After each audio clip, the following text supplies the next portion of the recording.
Okay, and we are live. Welcome to a new episode of All Things Xbox Podcast. Once again, I've got Logan with me. Logan, how are you doing? Doing pretty good, Jamie. Considering these are the end of days of Xbox, Yeah, apparently, life seems all right over here. Just chilling and stuff. How about you? it's been good. I mean, other than the fact it's freezing here, and you know, obviously we're going to talk about the big stuff later on. I just want to put this out there at the beginning of the show. I don't think it's going to be as bad as people think, and I'll get into it later in the show because there's things they've kind of done that make me think it isn't as bad as we all think. Because the problem with social media is that when people freak out, it snowballs, and then someone sees that post, they think it's real, they think it's a fact. Like, and over the past 3 weeks, 4 weeks, we've seen people across the whole gaming industry go back and forth, and I've had this feeling that every time someone says, I've heard this is happening with Xbox, I always get the impression that someone else jumps in saying, hey, I can corroborate this, or hey, I've heard this, because they want to one up each other. Like, I could have easily have posted at some point in the past month an eyes emoji, like hearing about something. But the truth is, I've heard nothing when it comes to Xbox. Ubisoft, that's a different story. But Xbox, it's all over the place, and I like consistency, and we haven't seen any of that in the gaming space for the past few weeks. But like I said, I don't think it's anywhere near as bad. And plus, we have a lot of good things to talk about this show, even some good stuff relating to Thursday. Now, before we get into all the topics, Logan, have you been playing anything interesting? Because again, it's been a very long week. Yeah, I've been playing the new Prince of Persia, the Lost Crown, and I'm really enjoying it. Like the art style is really well crafted, and I love the Persian mythology and the Metroidvania style mixed with Prince of Persia was not something I would have thought of originally, but it does fit to a T. Like, Prince of Persia's always been about it was like Assassin's Creed before Assassin's Creed, like, traversal, parkour, melee combat, stuff like that. But, taking that, the Persian mythology and setting, kind of like a Ori type, like artful style, and mixing it all together. And the combat is really fun and fluid. Like it feels like water dancing, kind of in a weird sort of way. Like it's like back and forth, like very much like a Metroidvania, but more fluid kind of like like an Elden Ring or a Yeah. Dark Souls type game. Like you have to memorize your enemy's combat patterns to go, okay, I need to parry here, dodge here, thrust here, roll here, take a step back here, or lunge or whatever. Like this has some elements of that, but it's also a lot more accessible. And like there's all kinds of modes and modifiers you can put on to make this like a you're on your own, figure it out kind of experience where it's like, I have no idea where I'm supposed to go. Or you can have it where, oh, I see this gold dust flowing to the right. I should probably go that way. And then there's a map icon, and you can find your way to places, fast travel. I'm really enjoying it, and so far I'd say the praise was well deserved. How about you, man? What you been up to? I've been playing a bunch, a bunch of Persona 3 Reload. That game's damn good, really good. The main thing that, like, I love Persona 4. When that arrived on Xbox, I think it was like last year, and the thing that kind of it doesn't put me off Persona games. It's the thing that, if people know me, like when it comes to games where I have to micromanage things or anywhere near micromanage something, it makes me take a step back, even if it's not that complicated. I'm just like, I need a break.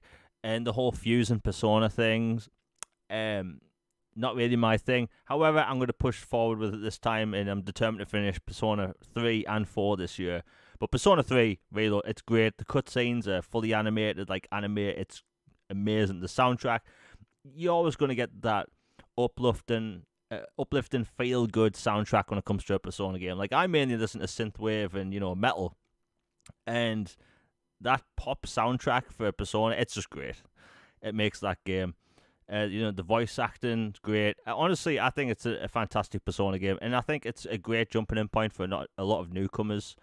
So if people are new to the franchise, and if you've got Game Pass especially, then you've got no reason not to try it. So I've been playing a bunch of that. And by the way, Persona is a very chill JRPG. Like, it's not like an action JRPG where you're walking around fighting enemies all the time. Like, you're going to school, doing a class, talking to some people, doing these like social activities, and it's a very relaxed game. Whereas something more like, let's say, a Final Fantasy or a Tales game, it's more action focused. But with this, very good.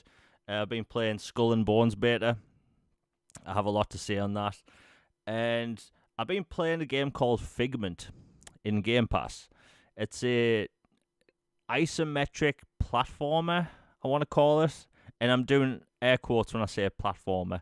It's kind of a puzzle game at the same time, but it's very cool, very chill, very easy to understand. If people want something very relaxing to play, that's a good game. If you want one of those games that you're gonna get an achievement every single day when you play it for your Microsoft reward points, that's a good one for that. I just finished that game, but I've been playing a bunch of Avatar: Frontiers of Pandora. That game's massive. I've barely made a dent in that game. I've put almost 50 hours into the game, and I've seen about 33% of the map. So yeah, very big game, and that game is vertical as well when it comes to that map. So you're not just like going around in fields and stuff. Like, there's floating mountains which you have to explore, and you have caves and stuff. It's very faithful to the films, which I think is very cool. But I want to talk about Sea of Thieves because, before we continue, we have the first super chat of the day by Nick W for $9.99. Thank you very much. He says, what games do you go back to every year? And I play through the DKC trilogy every year. I think it's very obvious. Mass Effect. I limit myself to replaying the Mass Effect trilogy once a year. So I've basically played through that first game maybe 11, 12 times. I'll have to check, but it's about that. But I love that trilogy. Obviously, I go on about it all the time. It's a special trilogy to me. But also, the other games I like to go through every year is things like BioShock, Deus Ex Human Revolution, The Witcher 2 for some reason. I really enjoy that game. It's a very focused 25-hour RPG, which I think we need more of. Sonic Generations I go through. I think that's just a fun, chill game. Just things like that. Mainly, weirdly enough, 360 era like games. I go through Gears of War 2, 1, 3, Ultimate Edition, Judgment every year. I could pretty much list off maybe 20 or 30 360 games I like to go through every year. But that's why it takes me so long to finish games, because I love replaying stuff. And I think that's one of the reasons why you should buy a game. Like, you want to replay them and stuff like that. What about you, Logan? Do you like to replay anything every year? Yeah, I always have a yearly thing where I play through the Halo series and the Gears series, and I often revisit some RPGs, like the most recent RPG or two I'll have played, and go, okay, I did the good guy route this time. I'll do the bad guy route, or instead of saving this person, I'll save that person. Like, do the other options that you didn't do. And but like, yeah, Halo and Gears in particular are two that I always do. Left 4 Dead is one I always revisit. Like, I just have a lot of good memories with that one in particular as well. And it's just kind of timeless about just get to the safe zone and then escape. There's just, I don't know, something just chill about it in a weird sort of way, even though you're being ripped apart by zombies and stuff. And the Call of Duty campaigns are always a good time. Generally, those straight line type games are the ones I revisit on a regular basis. Yeah, it's good that you mentioned the Call of Duty ones. I love to replay Call of Duty campaigns every year. I know it's not Call of Duty, but Titanfall 2. that campaign Oh, is, phenomenal. yeah, it's phenomenal. My only gripe about that game is that it's short, especially if you played it a bunch. You can finish that game in like 6 hours, but like great campaigns to just replay through every year. But yeah, thank you very much for the 9.99 XW, and I hope you're also having a great holiday. Um, but yeah, let's talk about Skull and Bones quickly because that's a big release, but not many people are talking about it. And the open beta lasted a few days. I have to say, right off the bat, I think Skull and Bones was a bunch of fun. And if you like Assassin's Creed 4 style, like naval combat, ship to ship combat, you're gonna love this game. The only problem I think this game's gonna have is its price. Um, I can't see myself spending £70 on that game because it is just ship to ship combat, right? You can dock it like certain towns or villages. You can walk around those towns and buy things for your ship, but you can't swing to other ships and do combat like actual pirates like you could in Assassin's Creed 4. It's strictly ship to ship, and I can't see myself spending £70 on just ship to ship combat in this like live service style game. Like I just can't see that happening. And like I look back at Sea of Thieves and when that came out in the UK, and if I remember correctly, I think that game was about £45, and that game had more content. You could do more in it. You can go from ship to ship. You're not just limited to just ship battles. And I think like this game, if this game was like $39.99 or $49.99 at the tops, I think it would do better. But I think its price is severely going to hurt this game. The ship combat was amazing. The tech behind the game is beautiful. Like I'm not even kidding. It's probably one of the best looking games I've ever played because just the way the water physics works and all that.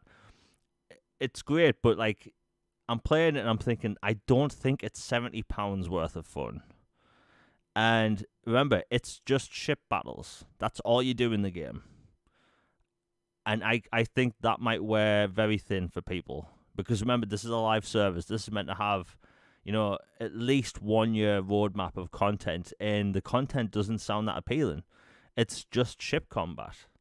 And then, maybe there's some storms where you're also fighting other ships. You can fish with spears, it's pretty cool. I'm not going to lie, when you have the first ship where you spearfishing sharks, that was a bunch of fun, but I can't see players being engaged in this for more than maybe 15 hours. So it's like, do you want to pay £70 for a 15, 20-hour experience and you might get bored of it? I mean, that's just me. Other people might think it's fine. And, I think that the game they have there is fun, but if it had all the combat Assassin's Creed 4 had, I would have this game pre-ordered.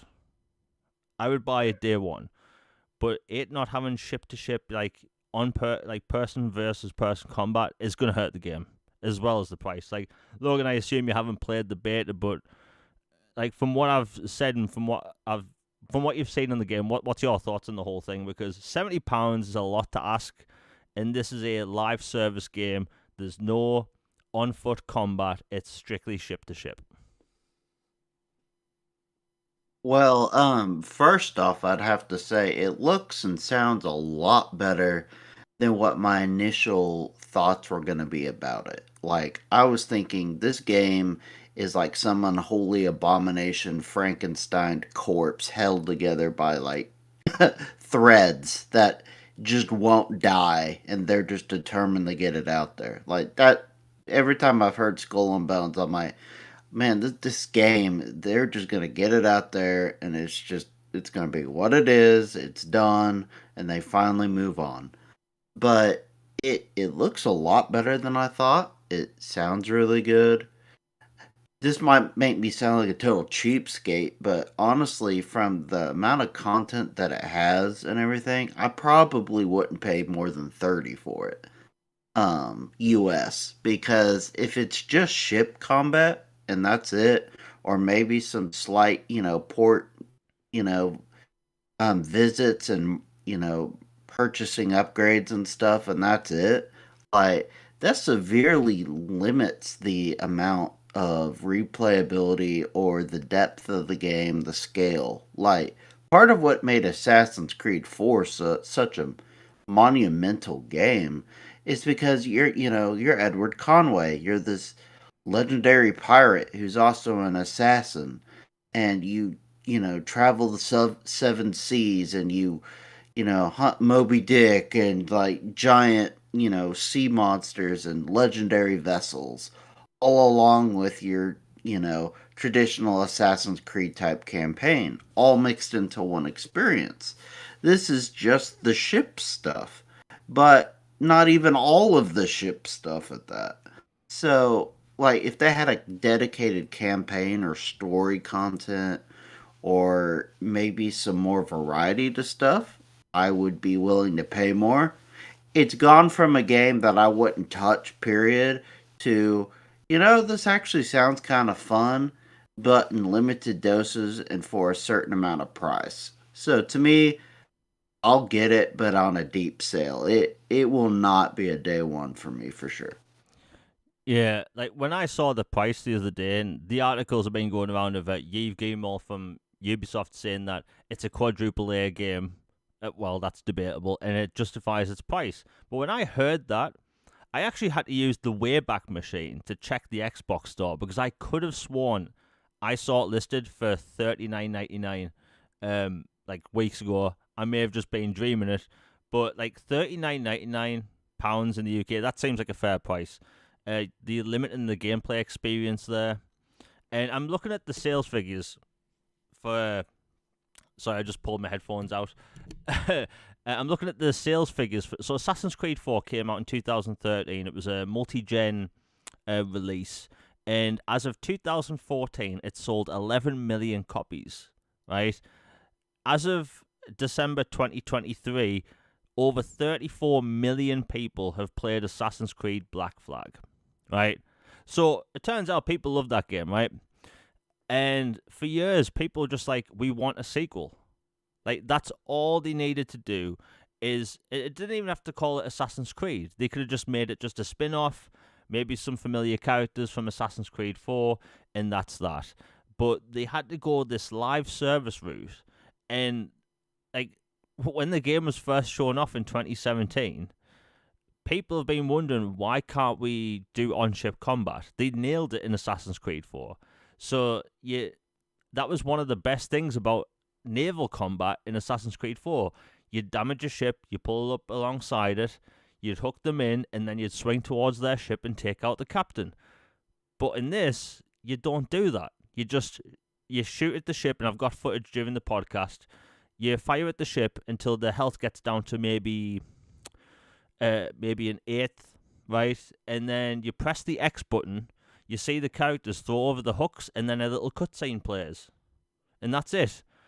And it's like it's missing a massive chunk of the fun from Assassin's Creed 4, and it's gonna wear thin very quick. And don't get me wrong, I think the game was so much more fun than I thought it was gonna be. People have been full of Skull and Bones since it was first revealed because of what it is, and even I've made fun of it. And I have to admit, it's fun. The gameplay is fun. The gorgeous graphics are just, they're great. The graphics are amazing. The tech is great, but I can't see myself spending £70 for that game. And, like, if it was free to play, maybe I get it, but I don't know. I think that game has a very large uphill battle to fight. It's going to be a long road for that game. And like, if you look at the roadmap for that game, it's just more ship battles. Oh, and there's more cosmetics. And I don't know. I wish them luck, but like, to not have on-foot combat has to be the biggest blunder I've seen for a Ubisoft game ever. And I love Ubisoft games. People make fun of them all the time. I think Avatar is amazing. I think Assassin's Creed Mirage was a step in the right direction for the franchise. Star Wars Outlaws looks phenomenal. But this, I'm just like, eh. And I don't want to be it's a fun game, but like, I'm sure a lot of people listening right now, you've played Assassin's Creed 4. The fun is swinging towards that enemy ship. and taking out the captain, and it not being there is just, it doesn't feel right. I don't know. I wish them luck, and I don't think it's something they can patch in. When you're walking around in town, it's janky. It doesn't feel right, and it's sad that a game from 2013, the on foot traversal is better, which is kind of crazy. So yeah, that's Skull and Bones for you, and that comes out within a few days. So, eesh. Anyway, we'll move on. EA has been talking about this today. Immortals of Aveum.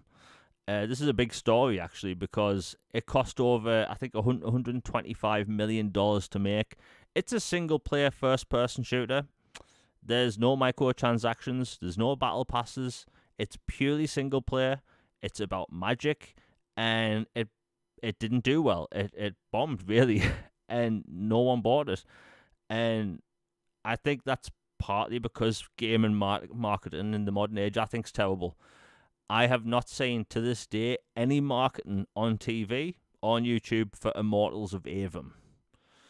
And I've been playing it for the past few weeks. It's a fun game, has its issues, but all in all, I think in that game there's something good there. Like Logan, I assume you haven't played Immortals of Aveum yet. Like, have you seen any marketing in the US for Immortals of Aveum since it came out? I haven't. It's been quieter than a church mouse about that game. Like there's been nothing. Like all I've seen is some posts on Twitter from people trying it out, or their review scores, or man, this really did not hit sales. We are, laying off like a significant chunk of the team. Or, this was an original IP and EA gave it a shot and missed spectacularly. Or people saying, you know what? I'm actually giving it a chance and I like it. Like, that's mainly the sentiment I've heard. Like, I actually bought the game. Like, there was this, I don't know if you remember or not, but like a month or two ago, there was like this weird week or so where several big time massive EA games were randomly priced way lower than normal. Yeah. And I don't know if it was a glitch or a flash market event or what, but I like snagged them at that moment. Like I got Wild Hearts, the $100 version for $10, and I got the Immortal Avum, like $90 version for like $9. Like those were two of them, and then the prices went right back to normal like not long after. So I did pick them up, and it is one I'm interested in. And I've been seeing the post you make about it, and the combat kind of reminds me of Ghostwire Tokyo a little bit. Yeah, yeah. Kind of, like you have the hand signals and stuff, but it's more, more of a hexen or a like hardcore mage combat rather than kind of mysticism vibes like Ghostwire is. And it looks really, really cool. And it's just a bummer that it didn't do well. And it just it feels like another one of those games where it was kind of sent out to die in a really jam-packed launch period and like zero marketing and a whole Godspeed vibe. Pat them on the back and send them out and see what happens. And it did not go well. Yeah, it launched, I think it was a week before Starfield, and it was like a day after Armored Core. So it was fighting an uphill Oof. battle, yeah. And like a Sea of Stars came out around about the same day. It came out in a really rough time. And the thing is, like, from what I've been playing, it's a fun game. It has its issues, but then again, I think all games have some issues in some way. It is poised to be this Call of Duty style campaign, but it's magic. And my only issue with the game is that it should have stuck to being more linear rather than it's a Metroidvania in a way. There's these gate things that you unlock over time with certain spells and stuff, and it's like if it was more linear and it was advertised that way, I think it would have sold better.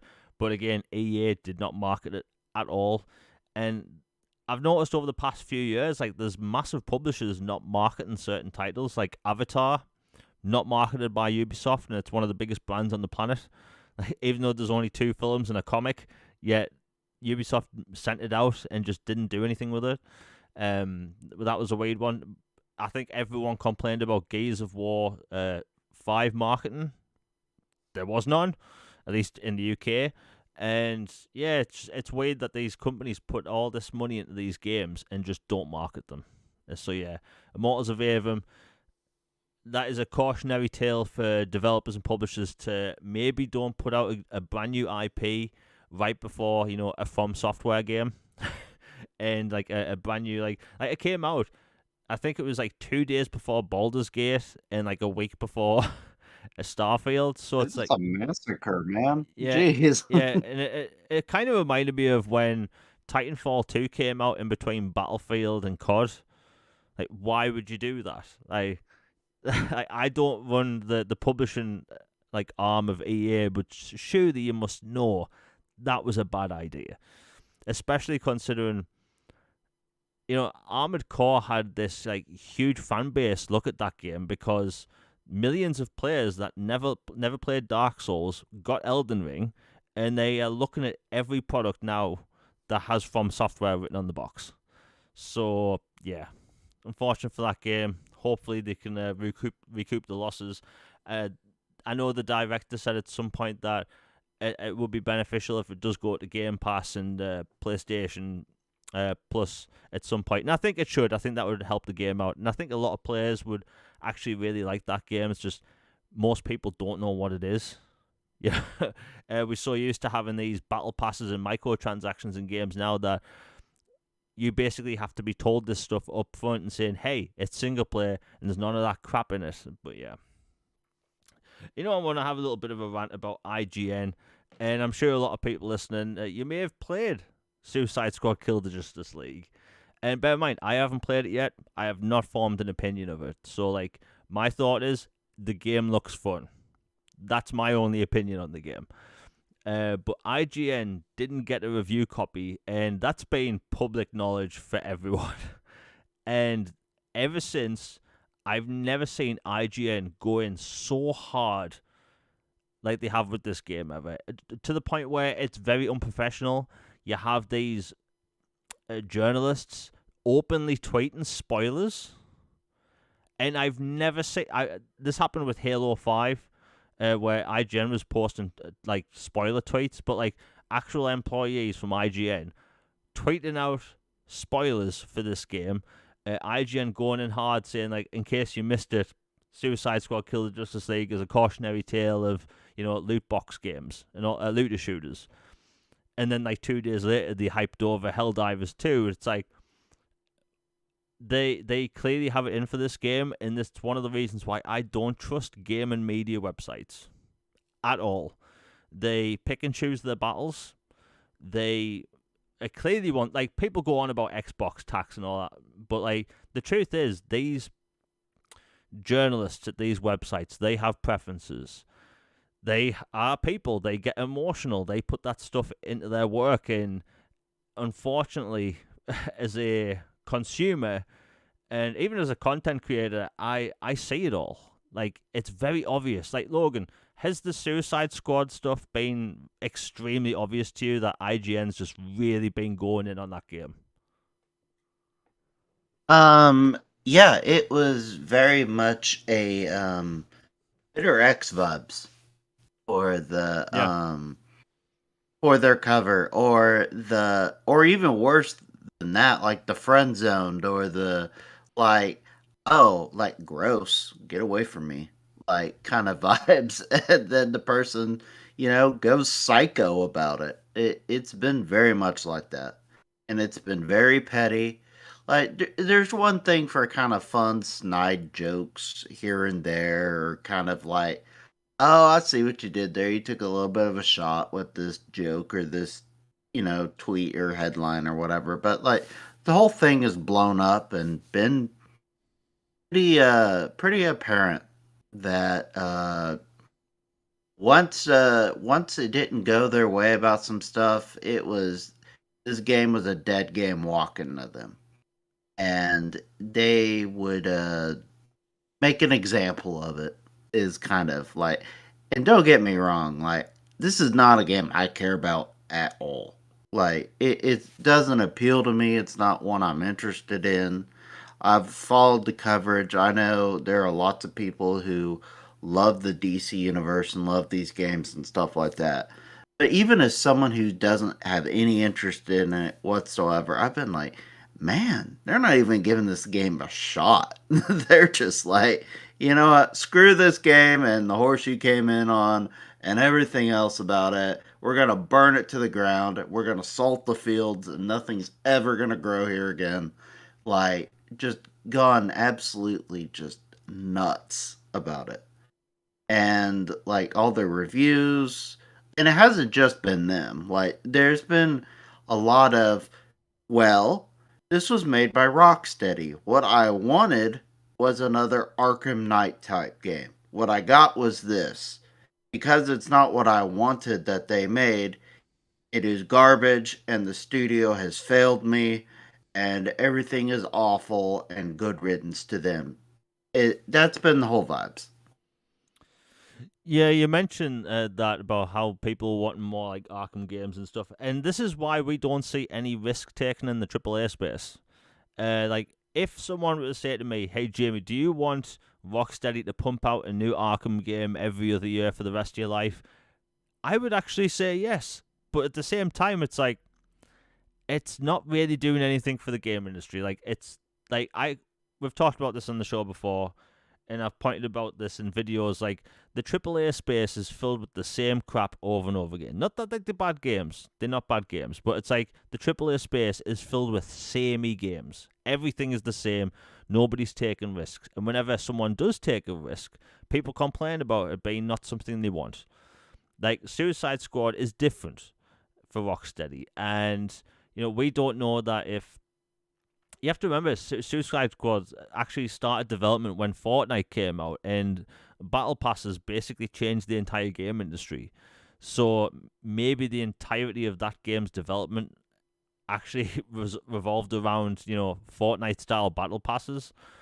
And from what I've heard, it's not that bad, but I think that if we just want the same thing over and over again, we're not getting anything new, and that's one of the reasons why I love the 360 generation. We were getting new style games all the time. When BioShock came out, that was a very new type of game for console we never had before. And like, you look at now, like, I like to call the 360 and PlayStation 3 generation, the 7th gen, the generation where gaming became standardized. Everyone always referred to games before then as just video games, but then people start referring to games as third party, first party, and these franchises that we got then, they are games that we get now. We have Battlefield, Call of Duty, all that stuff. And whenever a developer takes a risk, it fails. Maybe it releases at the wrong time, but for the most part, people just ignore it. Like, look at the Mad Max game, right? People that talk about that game talk about it in a very positive light. But it released, if I remember correctly, the same day as Metal Gear Solid 5. Now, I'd say Mad Max is more of an original game than Metal Gear Solid 5, and people ignored it. And I don't like the idea that we have these like multi-million subscriber followers. Like, I won't name people because that's just not what I'm going to do, but like, I've seen people with like hundreds of thousands of like followers basically make constant clickbait about the game, Suicide Squad, making money off said clickbait, and then when one of the developers calls them out for being like hateful towards the game, they get all defensive. And I don't know. I think the gaming industry is a mess. We've talked about before how I think that at some point in the next year and a half, 2 years, I think there's going to be a AAA game industry crash because of the inflated game budgets. People aren't purchasing $70 games because I honestly don't think games are worth £70. Doesn't matter what the hell it is. It's too much money. Less people are buying games. And the proof's in the pudding. Like, look at Star Wars Jedi Survivor, right? That is a better game, fundamentally, than Jedi Fallen Order. Jedi Fallen Order is bloody amazing. But guess what? One costs $10 more than the other, and it's sold less. Like, people aren't buying the games, and if there's a game that's risky, people are not going to buy that either. It's a weird time, and then you have these journalists just putting their foot in the mouth and making it even worse. Like, ever since IGN start going in on Suicide Squad, I've seen a lot of people put posts out there saying, "Hey, is Rocksteady going to get like closed down because of the failure of the game?" And it's like, we're already predicting failures. We already trying to predict the studio closures now, and that pisses me off. you know, Rocksteady have made nothing but great games, and they put out this game which is actually very risky for them. The game industry going on them because they didn't get the precious review copy, and it's just like in an era where we're hearing about these constant studio closures, and you have these assholes on Twitter putting out, "Hey, they're gonna get closed down because they put out this crap game." I don't like it. I don't like this behavior. It really angers me. Sorry, I need to pop off like that because as someone that covers game industry stuff, the past month has been excruciating for me. Oh, it's been horrible. Yeah, and it's not just the Xbox stuff, by the way. It's like everything, and we can roll the Xbox stuff in that. Type the word Xbox in YouTube. The unbelievable should come with a warning. Yeah, the clickbait I'm seeing, if you type the word Xbox into YouTube right now, all the thumbnails say Xbox third party, exposed, confirmed, and all this stuff. Those are the people that are hurting the Xbox brand. Don't get me wrong, Microsoft aren't doing themselves any favors, but those clickbaiters are part of the problem. The people that are clickbaited Suicide Squad for the past 2 months, 3 months, 6 months, they are part of the problem. We aren't going to get any risks in the future because of these arseholes making this style of content. You have these journalists not helping themselves because they didn't get their precious review copy. And if you're an industry professional, you should hold yourself to a higher standard. Spoiling games before the game's released, really? Is that what we're doing now because you didn't get your review copy? And how much money does the said review bring in? IGN, let's just say, is it thousands of pounds? Is it tens of thousands of pounds? Can you not afford one copy of a game? And I don't know, man. It's a weird time. I hate the game industry at the minute. I love it at the same time, but it just goes to show how two-faced, shady people are, and I just don't like it. I don't like it at all. Anyway, that's enough about Suicide Squad. Let's move on. Capcom, positive news. Capcom put out a survey asking what kind of games people want to come back. Dead Rising was in there, Dino Crisis was in there, Ace Attorney, and the funny thing is most of the people I saw post about this survey on Twitter just instantly said Dino Crisis remake. I think of all Capcom games, I do think that Dino Crisis is the one that's more likely to come back, just because horror games are popping off. Resident Evil's on a huge upswing at the minute with all their games.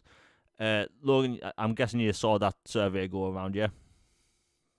Oh yeah, absolutely. And like everybody else, I immediately go Dino Crisis, Code Veronica. That's one Resident Evil game that I think really could definitely use a remake badly. 5 and 4 and 6 is a whole nother story, but there's a bunch of backlog of Capcom that could definitely use remakes, remasters, or reboots, and Dino Crisis is such a slept-on one.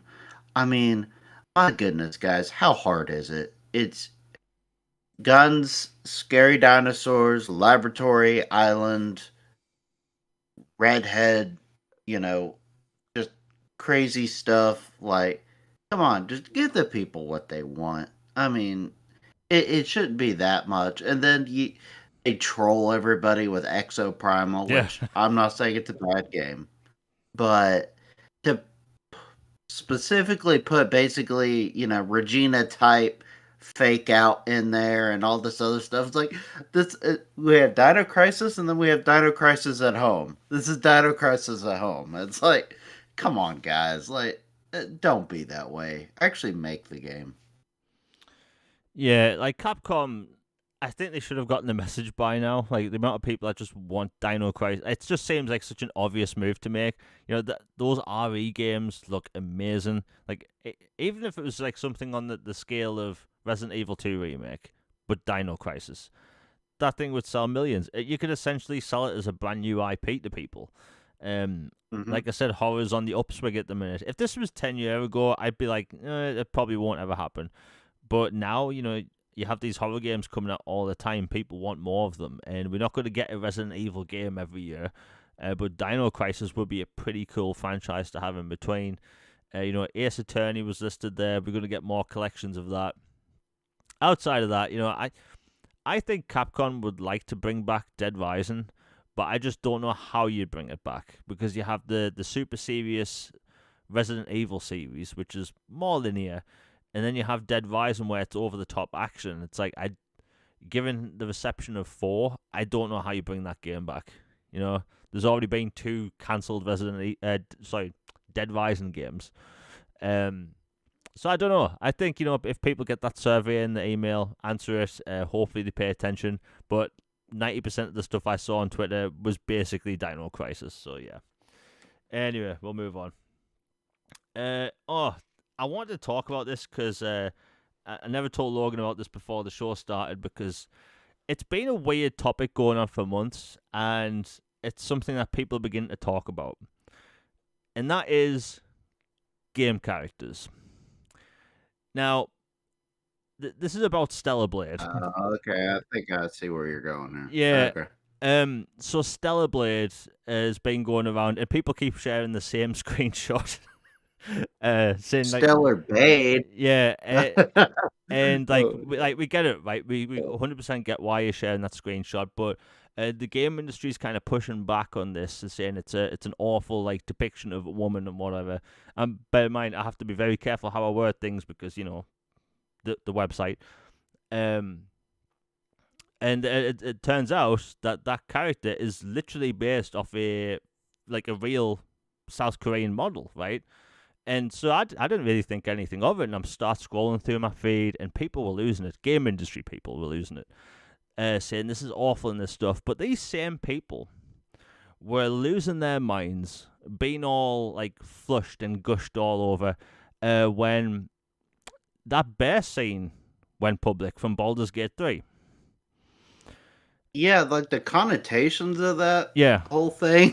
It's like you're really, really thirsting over that, and you're complaining about this. It's like, come on now. Yeah, and bear in mind, in my opinion, I think in the video game space, I think both's allowed. Like why not? It's just whatever. Who cares, right?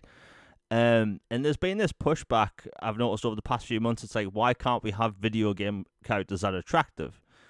But if you say that, or if you say a game character's ugly, people call you again, I can't say certain words, but they call you a bad word and say you're losing all this stuff. But at the same time, those people are losing it over a bear doing things with a person. Now, from where I'm from, that's called bestiality. That's not a good Highly thing. frowned upon by society. Yeah, and again, I have to be very careful with how I say things, but like that's considered weird because it is. But I just think it's weird how you have these industry professionals losing it because how dare a game character be attractive? If you look at all of Kojima's games, right, all of their characters look photorealistic to that actress, to the actor or actress. You know, Mads Mikkelsen or everyone else, right? They look literally like that actor, and that's what we call, you know, that developer doing their job. You know, some developers take artistic license. Like, look at Courtney Hope from Control. Looks a lot like Courtney Hope, but slightly doesn't at the same time. That's a creative thing. And then you look at Aloy from Horizon Zero Dawn. Like, from the first one, I think she looks a lot like the actual actress, Dutch actress. In the sequel, not so much. And I think it's weird that there's this game industry where people... I'm just going to say it. Why do people want to play as ugly characters? Like, when I play a Batman game, I want to play as absolutely muscled up, roided Batman, right? I don't want to play is skinny Batman can barely get out of his chair, right? I'm just being honest, right? I don't want to play like these. Like when I watch a big Hollywood blockbuster, I want to see someone be physically capable of what they're trying to do. I want to see people that are like meant for that role. But I've noticed in the gaming space, there's this weird pushback, especially from the Western game developers and mainly game journalists. They hate the idea of attractive game characters. Anyway, before we continue, we have a new super chat by Hacky Sack for $5. Thank you very much. He says, "If Mass Effect reboot doesn't have attractive characters, I'll be sad." I'm gonna break something that I've wanted to talk about this for the past 5 years. I'll kind of hint at it. Mass Effect Andromeda. They had a bunch of game characters lined up for that game, and from what I know, behind the scenes, mostly I'd say like 90% through the development, from what I heard, that they changed the game characters to look ugly. I won't say why, but from what I was told, I 100% believe them. Thankfully, we have the eight. Was it a Miranda effect, basically, or? No, I can't say on the channel. um, Okay. but let's just say, people weren't happy with having attractive characters in a video game. Fortunately, that was the C team. The Mass Effect 18 baby, they making the new one. I have no concerns about that game. And by the way, if you go back and play Mass Effect Andromeda, do you know there's only one character model for Asari? Yeah, if you go back to 2007's Mass Effect, each Asari character looks different from each other. So yeah, but yeah, that's a story for another day. But yeah, thank you very much for the $5. I think the next Mass Effect that will be safe, but I just don't understand this weird pushback from Logan. Can you explain this to me? Like, why does Western game media hate attractive game characters? Man, we could have a whole podcast episode on that topic, honestly. Like, there are multiple angles to it. It's not entirely like many things in life, it's not a black white issue. There are shades of gray to this.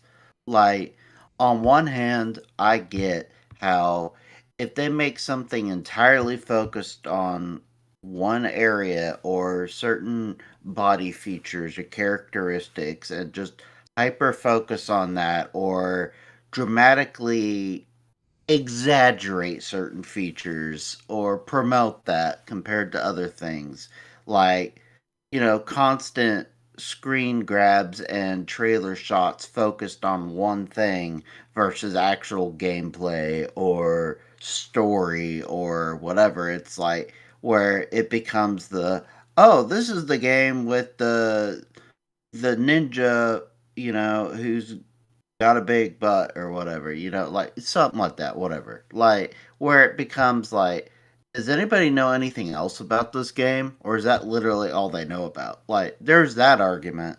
And then there's the whole argument of like, seriously? You don't think anybody can have attractive, good looking characters? Like, spoiler alert, there's good looking people in real life. Yeah. So why can't there be good looking people in games? Like, I mean, are we now to the point of fantasy where it's like, no, no, this is too beautiful. It must be ugly in my eyes. It's like, where are we going with this? Like, and and then there are some cultures like Japan and some other places that go to other extremes to where they are way more open and way more cool with some stuff that Western cultures and stuff would absolutely like stroke about. So it's this weird balance. Personally, to me, like, I understand a concern where if you think a character is being just dramatically objectified and promoted in a certain way to where it detracts from the actual character, devalues them, or devalues the story, the game, whatever. Like, I don't know if you played it, but did you ever play Dragon's Crown No. or from Atlas? It people that have played will know what I'm talking about, but there's a sorceress, and that character model is just it, I can't even like phrase it without it. Just it it's just laughably over the top ridiculous. And it's an artful style, and but it is like clearly just like, well, all right then.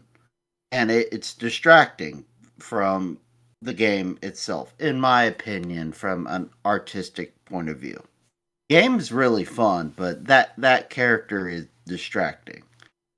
So to me, like the idea of we have to make characters ugly so that we're not viewed as objectifying something is ridiculous. You can have attractive people, and you can have physically like beautiful and physically pronounced and featured, fully developed type characters and models and stuff.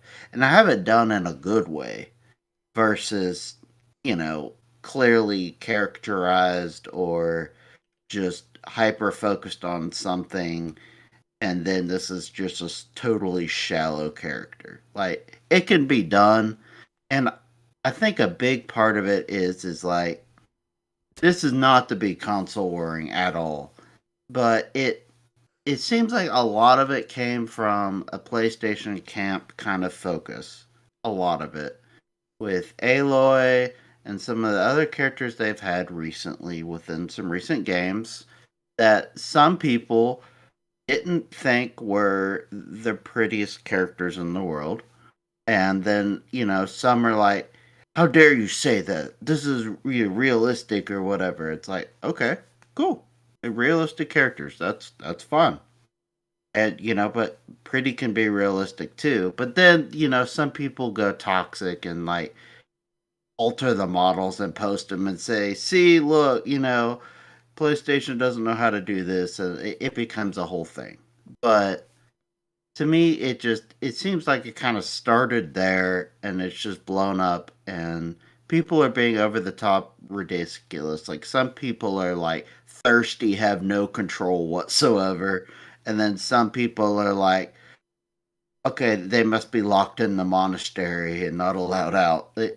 There's a balance. We can find a happy medium here. Come on. Yeah. By the way, while you're talking, I searched Dragon's Crown Sorceress. I just burst out laughing. like, I told you. like, It's like I didn't know how I could phrase that without this channel being struck down with lightning. yeah, But because I've never, it, I've never played that game, so okay, I get it. But no, like you're right. There should be like it should be like real life. Like, why not a mix? Like, and the thing is, I don't really care at the end of the day. But I just noticed it's a big topic, mainly with like US centric like game journalists. Like, hell, I want a Mass Effect game where I play as a pink jellyfish, right?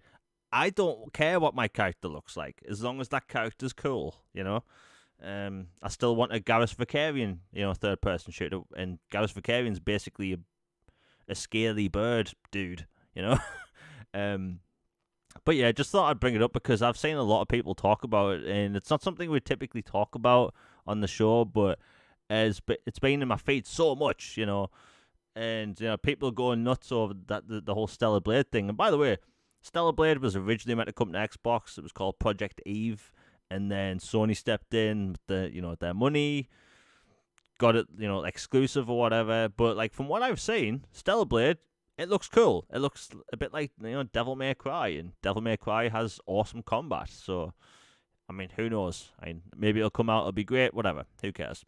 Anyway, just thought I'd bring it up because it's been a weird topic in my feed.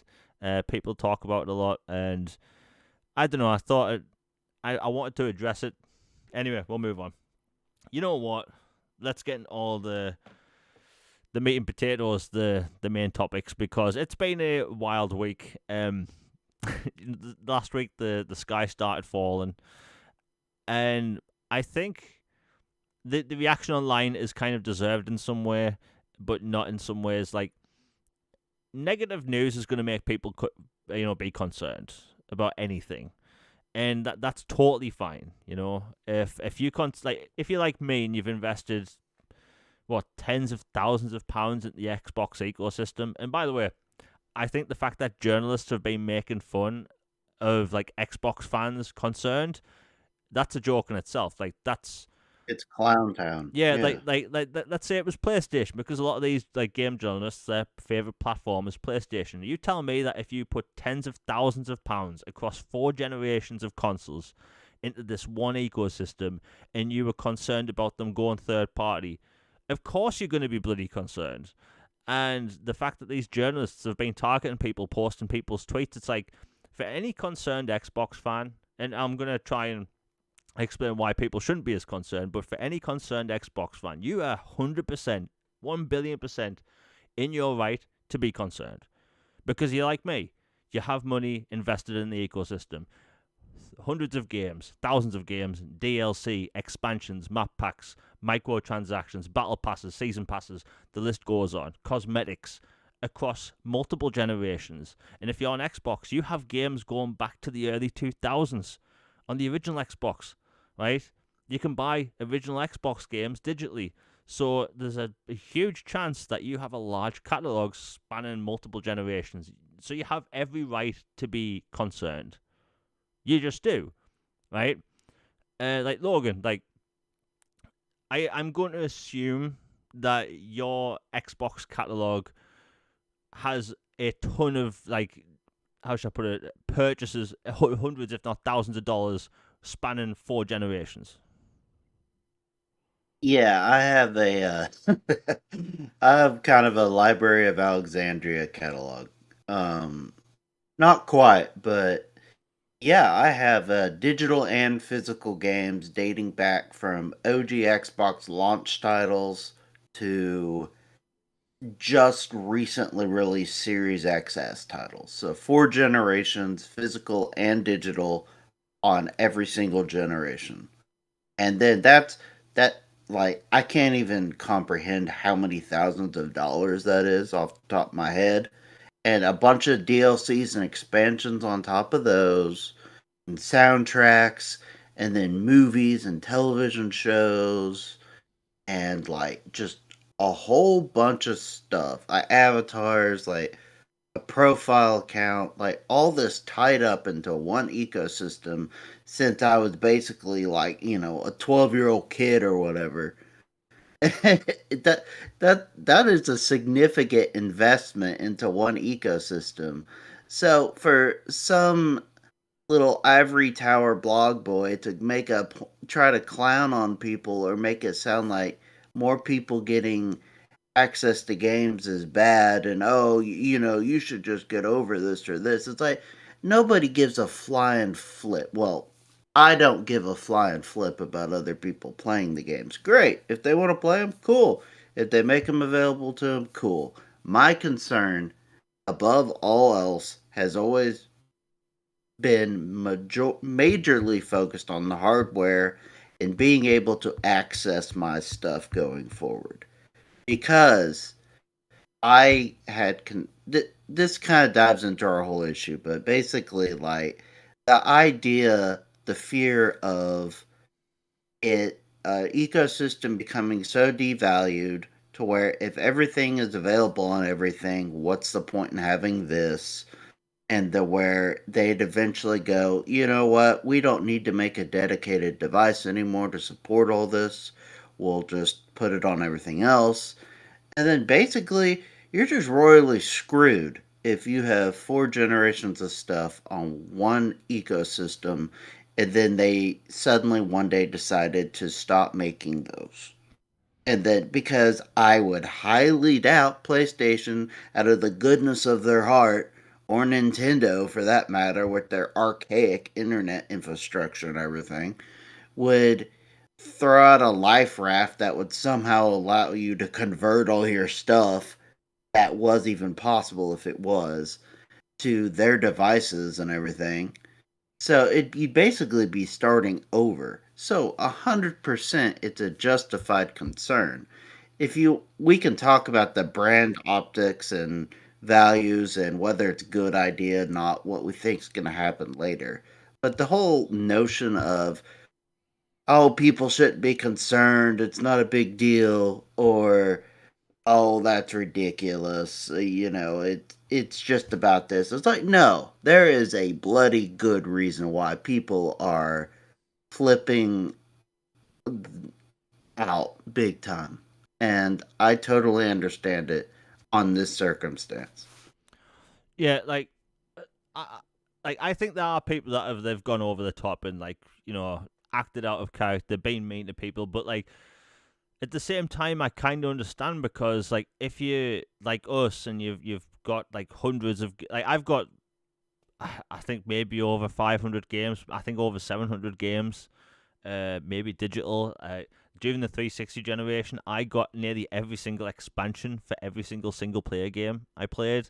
All the map packs for those multiplayer games, and the Xbox One generation, I got map packs for a bunch of those games, single player expansions, and we've talked about this in the show before. This new generation we're in now, a lot of people on the Xbox side went digital because, again, in the UK, it's a kind of a hassle to buy an Xbox game, especially where I'm from.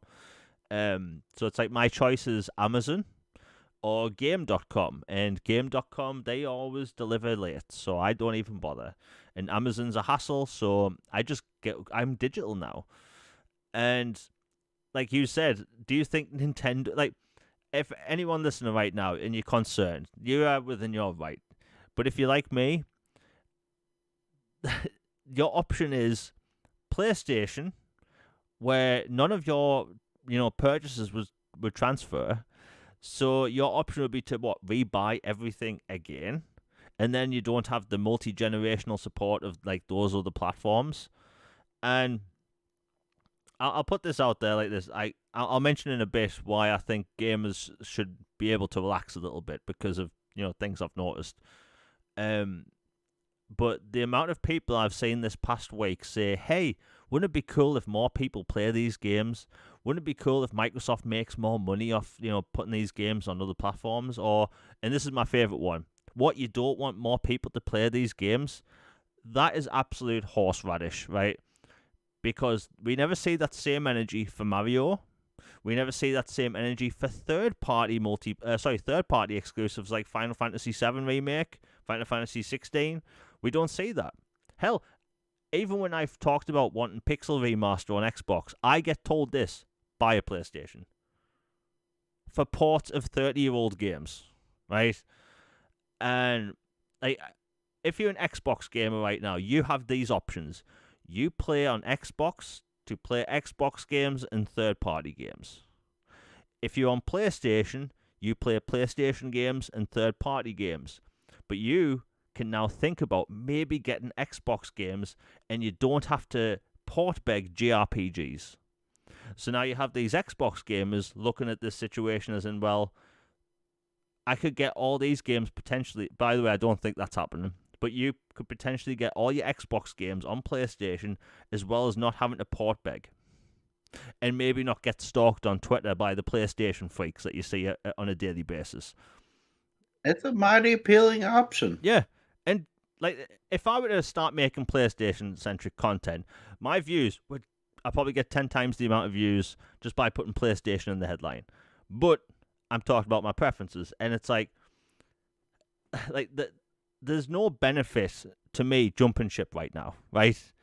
Even if I wasn't making gaming content, as a gamer, I'm gonna jump. I can tell you how many games I own digitally on PlayStation right now. I own Ratchet and Clank, and I own Horizon Zero Dawn, and that's because they were given away for free a year and a half ago with some offer. But that's all I own. So if I bought a PlayStation 5 right now, I have two games versus my 700 plus expansions, DLC, map packs, 4 generations of games, and to me, I don't want to do that. And I think people have to realize is that I don't think Microsoft is going third party simply because Microsoft makes most of their money not because of Game Pass, not because of Game Pass Core, which is basically Xbox Live Gold. Microsoft makes most of their money on Xbox via third party support, right? When you buy a game on Xbox, like, I don't know, Assassin's Creed Mirage, Microsoft gets 30%. If you buy a microtransaction and let's say Fall Guys or Call of Duty, Microsoft gets 30%. Well, technically with Call of Duty they get most of it now, but you know what I mean? Like, Microsoft gets 30% of all third party, purchases. And like the past week I've seen people say like Microsoft Game Pass isn't making the money they want, so they go on third party. And it's like, that doesn't even make sense because they make most of their money from third party microtransactions and the percentage they get. So financially, it doesn't make any sense for Microsoft to go third party at all. And the amount of people I've seen this past week say that they want the Xbox experience on a handheld device that isn't made by Microsoft. Now, that's a bit of a head scratcher. So you want Xbox's games, you want the Xbox dashboard, but you want it on a device not made by Microsoft. Notice a pattern. People want everything that's on Xbox, but they don't want to buy the platform. And this is a thing I've seen for 20 plus years, right? I put this tweet out yesterday and it may have confused people because, you're only limited to 180 characters or something.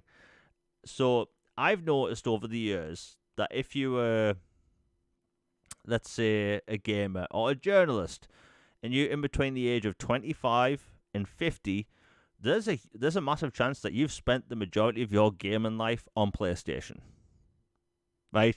Your preference is PlayStation. You like the thumbsticks next to each other, and you've never changed preference, and that's fine. That's perfectly fine. People not changing preference, but these people that have never changed their preference over the years stuck so much in the PlayStation ecosystem and PlayStation frame of mind that they don't want to give Xbox a chance. Because remember, Xbox is third, but what these people that will make this whole Xbox is third thing sound terrible is that PlayStation is in second. They aren't first. And that's the thing people always mix up. Nintendo's first. Nintendo have over 130 million Switches in the wild, and they're probably going to sell another 10 million before the Switch 2 comes out. And then when the Switch 2 comes out, they're going to sell 50 million probably in the first 2 years, or first year even, because it's, the Switch 2. I hope they call it the Super Switch. But that thing's going to sell ridiculous. So people act like Microsoft being in third place is the worst thing. Guess what? PlayStation, they've been in third place before. Nintendo's been in third place before. Remember the Wii U? That thing sold 13 million units. Hell, my local supermarket, they stopped stocking Wii U consoles and Wii U games a year into the generation because nobody was buying them. And what happened? A generation later, they came out with the Switch, turned it all around. So when I see this whole Microsoft going third party because they can't get more console sales, it's stupid. From what I can tell, the Xbox Series X and S is technically outpacing the 360. They launched consoles at a weird time. They launched consoles during a pandemic where they couldn't have the usual marketing cycle. Microsoft had 2022 where they had no first party games, not really, nothing that would push systems. And now, for the first time ever, Microsoft's in a place where they fixed their studio problem, where they have multiple studios making many first, I can't speak properly today.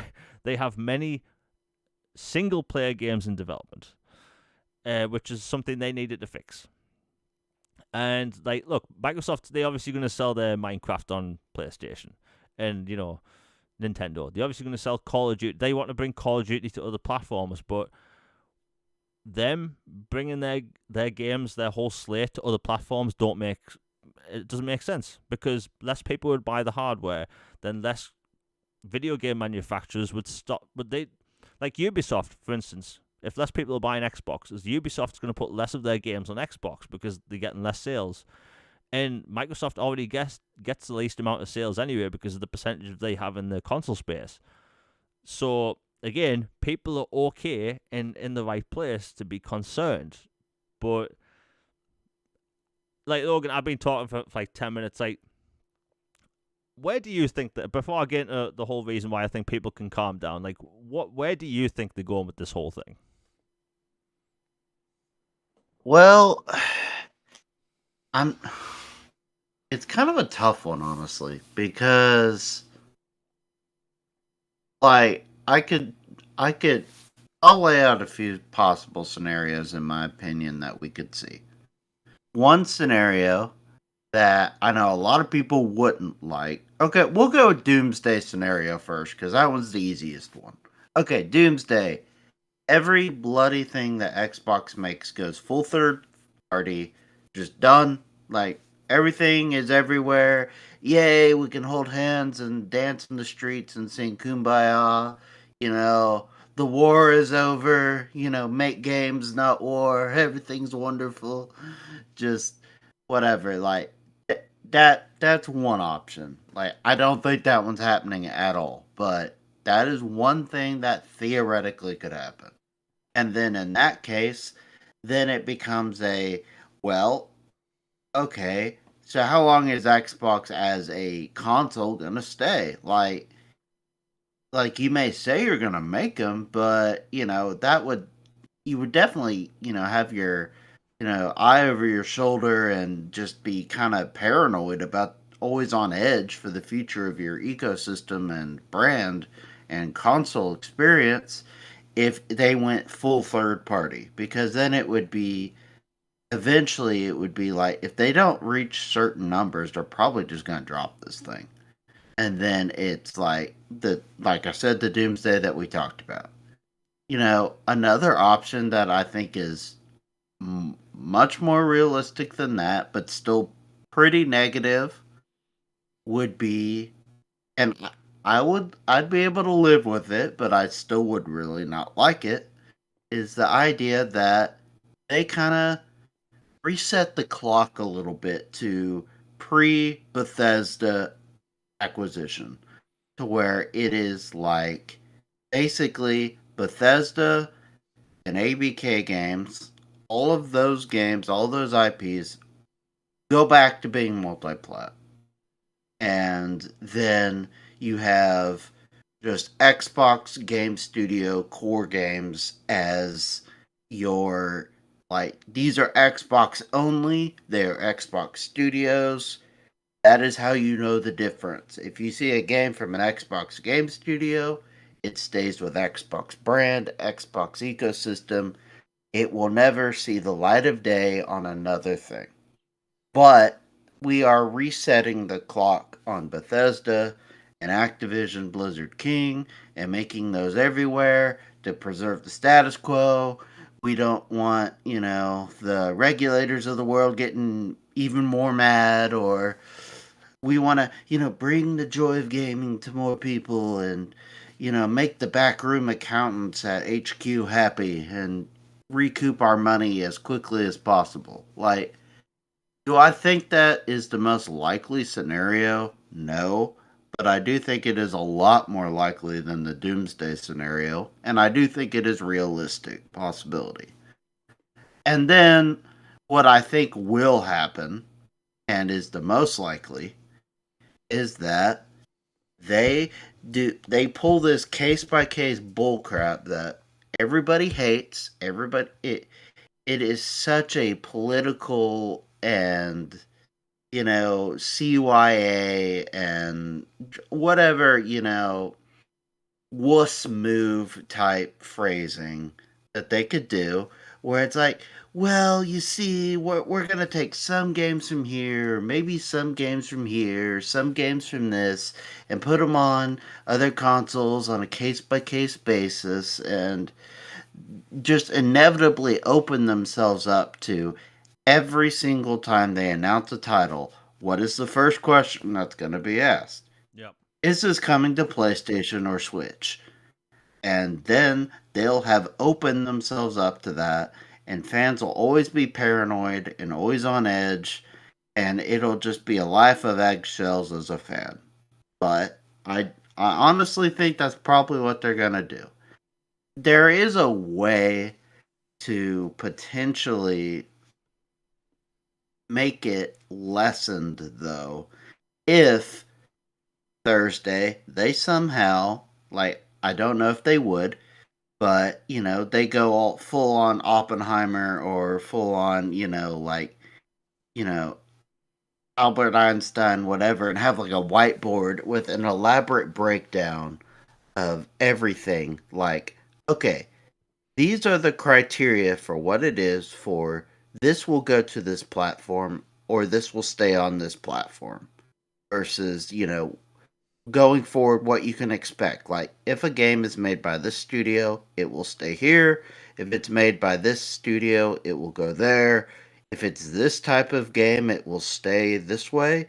Or if it's that type of game, it'll go everywhere. Like, if they had a very detailed breakdown, information is a great um, soother of anxiety.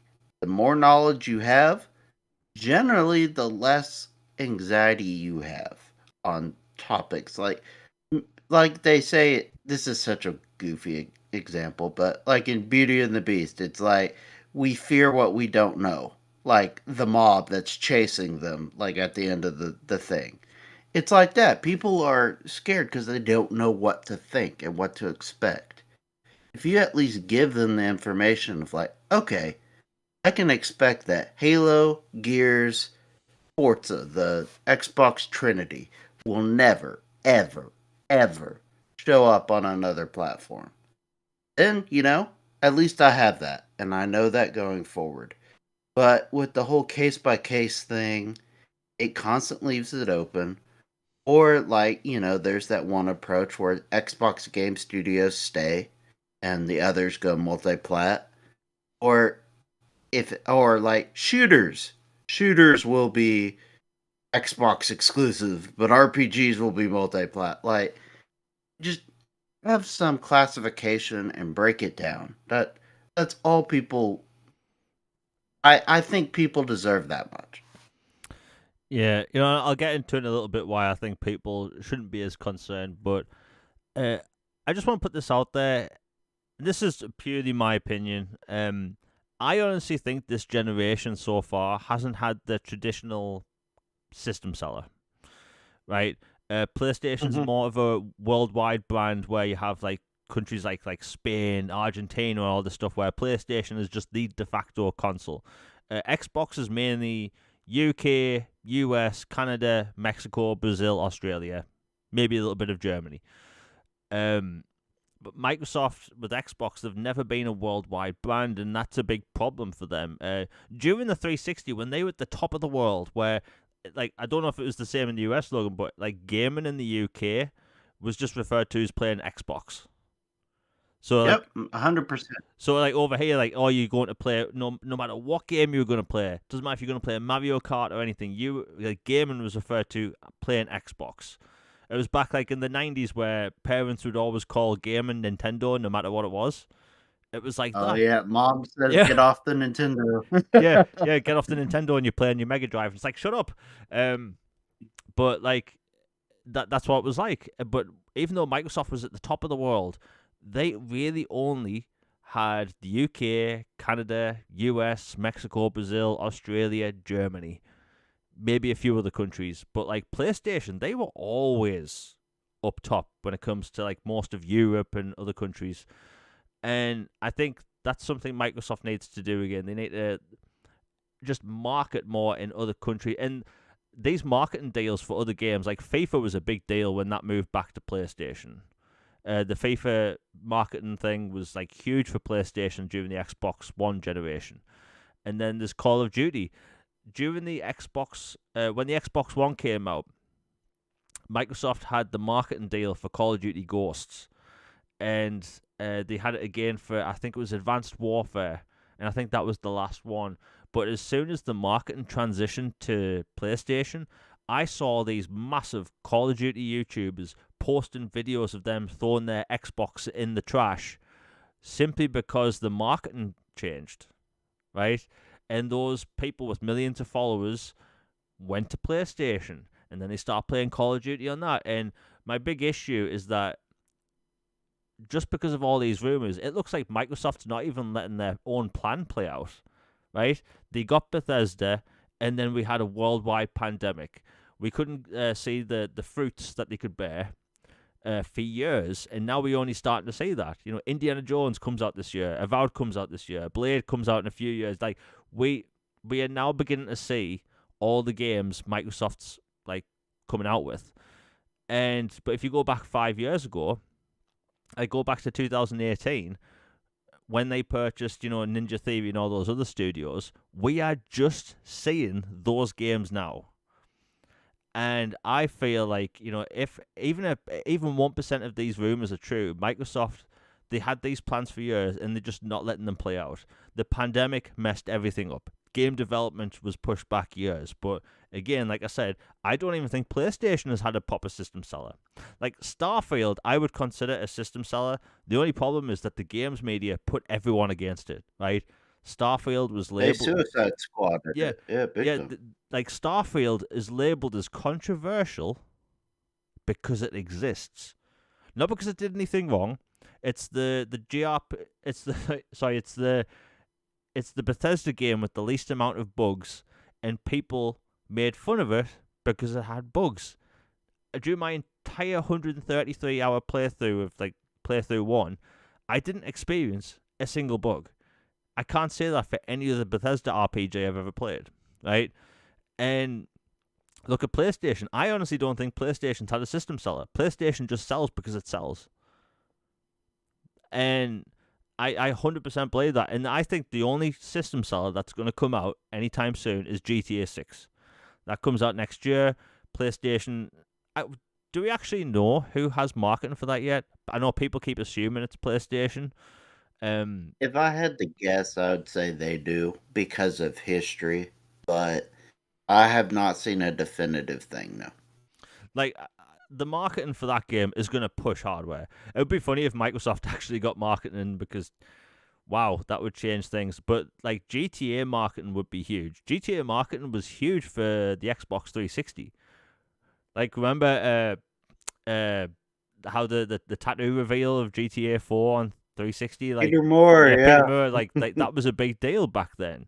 And I think they got the expansions first. But like, I think the only system, like proper system seller that isn't going to be controversial, because Starfield, even though I think Starfield it should be a system seller, that it's GTA, and I can't really think of another game that will be a system seller. Maybe Star Wars Outlaws, but I think the system sellers from a traditional sense won't start coming till maybe later this year with like Indiana Jones. I think that could be a system seller.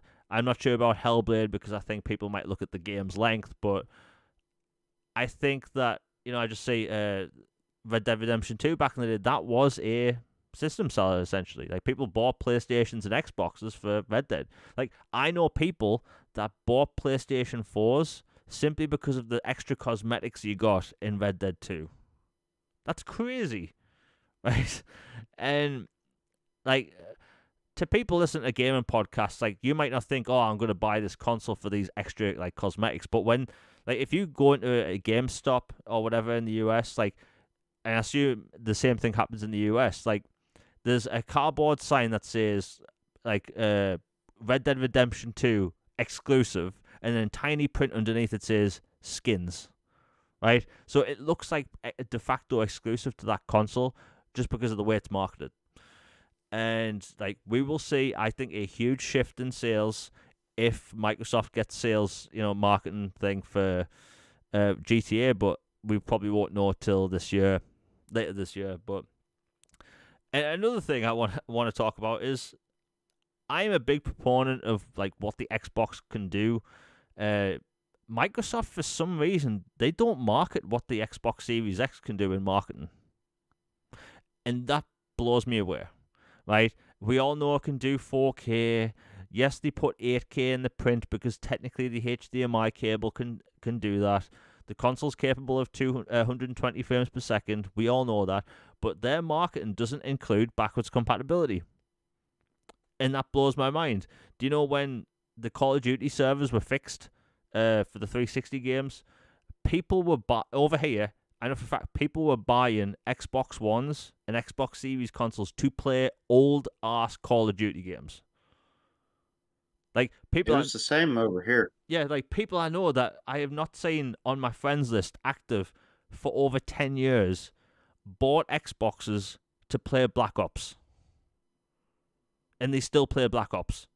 That's crazy. That's the power of that, and like it's old games still, but like Microsoft in their marketing doesn't say, "Hey, we can play 4 generations of games on one box," which includes and they could do like a highlight reel of Call of Duty, Witcher 2, Assassin's Creed 1, all this stuff, and then all these games have upgrades. So you have 4K 60 Sonic Generations, you have 4K 60 Mirror's Edge, you have improved frame rate in the Call of Duty games, you have 16x anti-stropic filtering, you have quick resume so you don't have to wait for load times.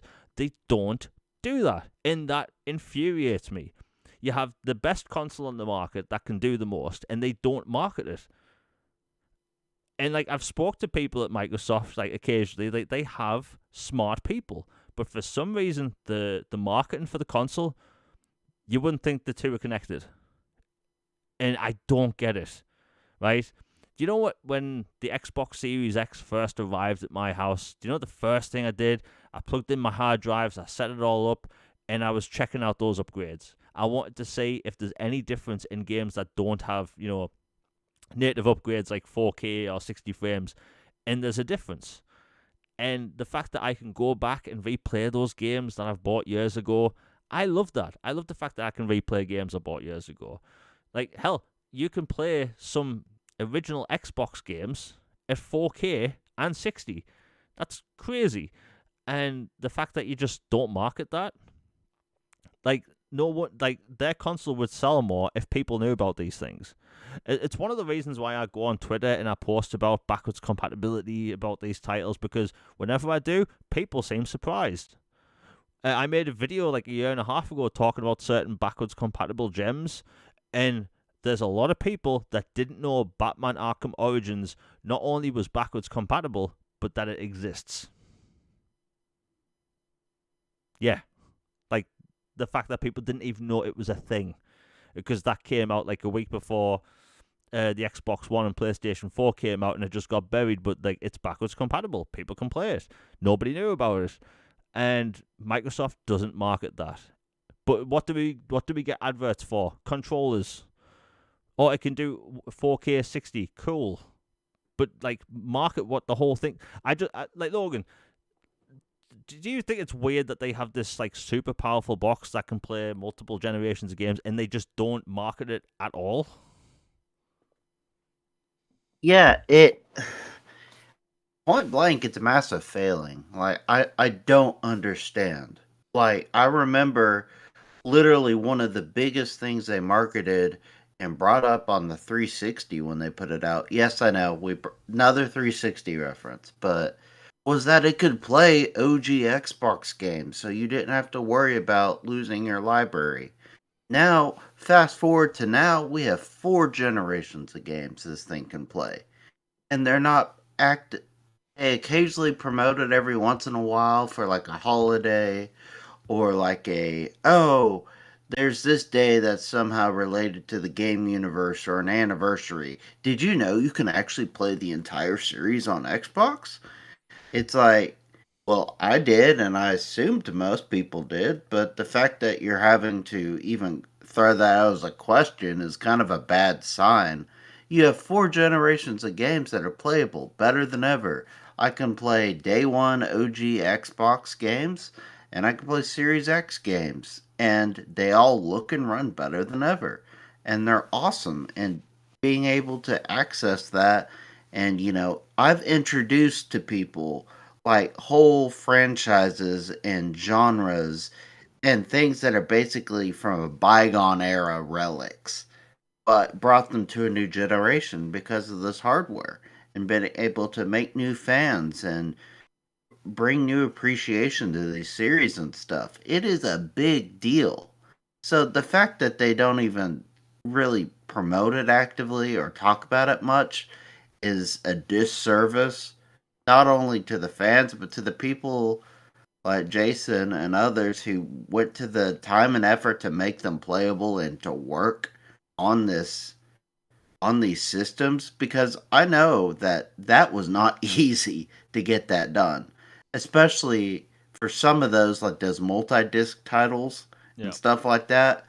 Like there was a point, I did an interview with Jason when I used to write for Iron Lords back in the day, where he said that there was a time when they didn't think they were going to be able to get 2 or 3 disc games to be able to play via backwards compatibility on the Xbox One.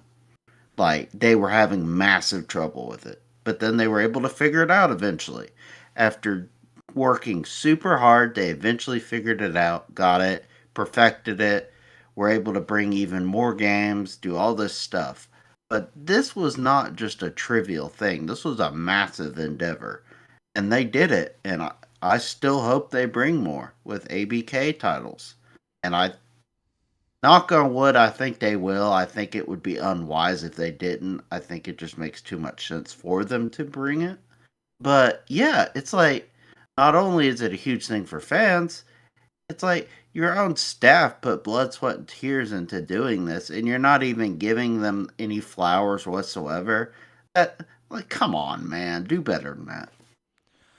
Yeah, and do you know what's funny? Like before they start marketing the Series X, like they got that YouTuber Austin Evans to like show features, and most of the features they showed off was backwards compatible stuff, right? So like the machine that we were sort of shown at first was like, oh yeah, it's great at backwards compatible stuff, as well as playing things at 4K 60 and that and 120 frames. Like backwards compatibility was a huge thing, yet it's not mentioned in marketing. Like it's nowhere mentioned at all, and that just infuriates me. It's like, why not? Um, and yeah, I think that's something they need to improve on, because I think that the adverts or the trailers for the Xbox One, Series X and S, they're terrible. They don't give out half the information. And let's talk about Game Pass. Game Pass, I used to see marketing all the time on YouTube for it. Now it's rare.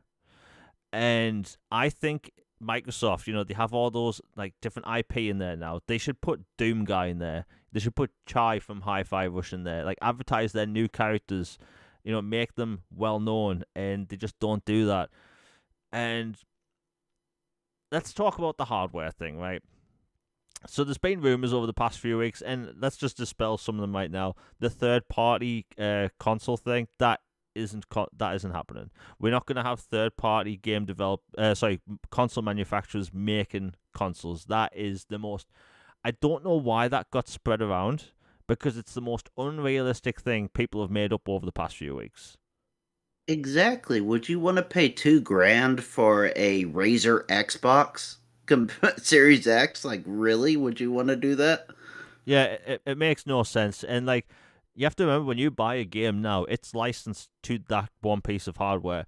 Microsoft isn't going to sort out thousands of licenses for their games to work on third-party boxes. That doesn't make any sense. And we've had this situation before, by the way, and people keep coming out with this rumor, and it makes no sense ever, right? It happened with the 3DO, and it failed. It happened with the Steam box, and it failed. And people continue to make up this BS rumor about third-party consoles. No, stop it. This rumor keeps popping up, and I don't know why. It's the most unrealistic POS ever. It makes no sense, right? And I was cringing when I heard that rumor, because it's made up. It's so made up. It doesn't make sense. And let's talk about the Xbox handheld. Now, if you'd asked me 5 years ago, would Microsoft or Sony be working on a new handheld, I would have laughed in your face and said no, because at that point in time, Nintendo owns handhelds, right? Sony, they had their time to shine, but they had their problem with the memory cards. They were overpriced, and just the whole situation about it wasn't that good. It didn't get support from, like, first party didn't support the Vita, even though it was an impressive piece of hardware. The Vita, it has a touchscreen on the front and the back. It had an OLED display back in 2010. Like, that was super impressive, but nobody bought it. And like, for the past 10 years, I'd say no, it makes no sense. But the Steam Deck, being as popular as it is, and this whole breadth of PC handhelds have just taken the world by storm. The ROG Ally, there's the streaming consoles like that the LG whatever it's called, and there's a bunch of like PC like handheld devices that are coming out now. Like the GPD Win, there's a new one of them. And now, if you'd ask me now if it makes sense, I'd say yes. Like, clearly, power draw isn't a problem for these powerful PC handhelds. Like, if Microsoft can squeeze an efficient next gen, because obviously the rumor going around is they're going to have a next gen console and they're going to have a next gen handheld. Like, that isn't really that different than what they're doing now. You know, the Xbox Series S came out, and what are people doing now? They slapping a screen on the side. Like 90% of the time when I see a picture of someone's Series S, there's one of those little screens attached to it. Mm-hmm. So it's not that unrealistic. Like, I think that maybe Microsoft's like way into next gen. It's crystal clear that Microsoft does not want to do a mid-gen refresh. I've heard from a lot of people they think it's a bad idea. I don't think it's a bad idea at all. Last generation 4K TV starts selling midway through the decade. It made sense. There's no advancement in TV technology that requires us to have a new console, right? What is it going to be more like, Logan? What do you put on a mid-gen refresh box? More 4K? It's going to be more 60 frames per second. Like the like GTA 6. I guarantee GTA 6 is going to be 30 frames on every console. It doesn't matter if it's a mid-gen refresh, it's going to be 30. And people will be fine with it because it's GTA. And, like, Logan, Yeah. by the way, do you think the handheld thing, do you think that has any merit? Yeah, for the first part, like I don't think a mid-gen refresh makes any sense. Like you said, like what what are you gonna do with it? Like frankly, they're undercooking what they already got out there. Like there's plenty more juice they can wring out of these things. That, like back to the 360 generation again, where that generation lasted so long. These people became basically like PhD doctorates in the architecture and the structure of them and the software, to where they were able to get some just otherworldly games by the end of the generation because they had spent so much time and learned the hardware so much. Like, because of the pandemic and other stuff, like basically you throw 2 years away or add an additional 2 years at least to some stuff. And I just don't think it makes any sense. As for handheld, like you, like a few years ago, I would have said that's a pipe dream or some, futuristic scenario that we're not going to see for decades. Now, I think, yes, I do think there will be a console and there will be a console hybrid that is like a Switch type thing where you can either dock it or play it on the go. And the pricing on those, I have no idea, but I'm firmly of the belief that's a thing. And it makes sense because the ROG Ally and the Steam Deck are just making bukus of money right now, and the Switch is, kicking butt and taking names at a historic rate. PlayStation made their little cloud thing, which is like, okay, that's cute, but it's not like an actual like portable handheld you can take outside of your home and use reliably, something natively. So there is really a huge market opening for them, and I do think they will go with arms wide open and jump into that. Yeah, because if you think about it right now, the only way to play Xbox games portably is on your mobile phone via streaming devices like the LG device, and you can play third party. Well, you can play Xbox first party games on a Steam Deck. That's not a device Microsoft owns. So, like, if they could have this handheld device where they also get 30% of DLC, third party games, and all that stuff, that makes sense. And I think the price would be, it's obviously going to be expensive, right? Uh, Hmm. like a Steam Deck is actually, Logan. Do you know how much a Steam Deck is? Well, let me consult almighty Google and find out. I Because don't know off the top of my head, but I guess it's probably not the cheapest thing. Let's see. even if it's like it's obviously going to be like a small form factor device. It's going to have some. I'd say like maybe half or like a third the power of the next gen console, depending on the power draw. Like depending on what they do, like maybe $600. I don't know. It's a weird device to price up, but I, Yeah, like I see the cheapest one I saw was like 420 on Amazon, but then like I see some up to almost $800 for Steam Decks, depending on how much, gigabytes, SSD, RAM, all that you want.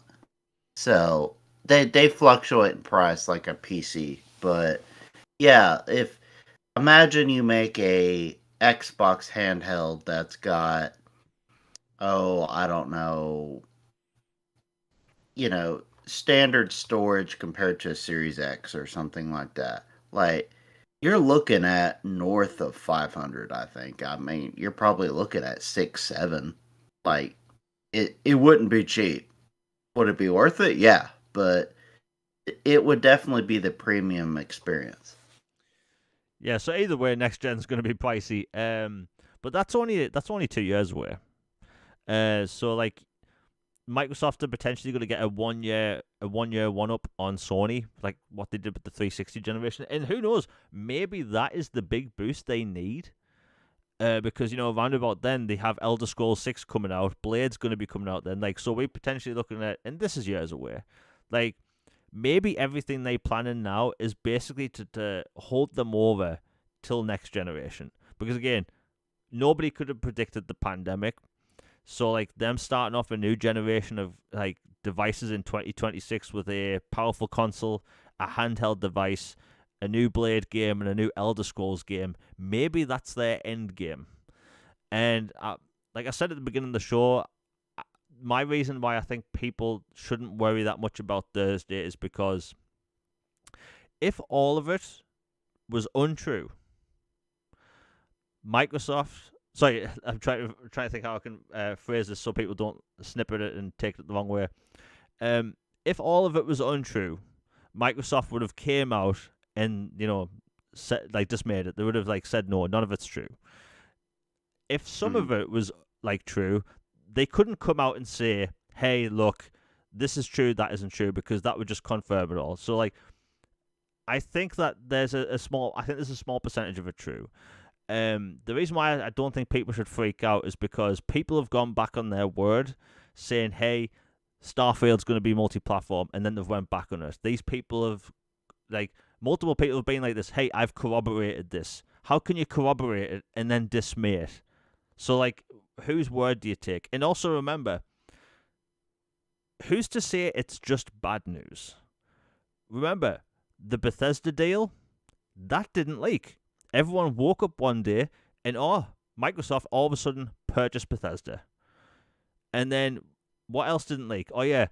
Well, the Xbox Series S leaked, but that was because, I think Jez from Windows Central leaked it or something like that. But, like, that leaked just beforehand. And the ABK deal, that didn't leak either. So, like, who's to say that everything that happens on Thursday is just bad news?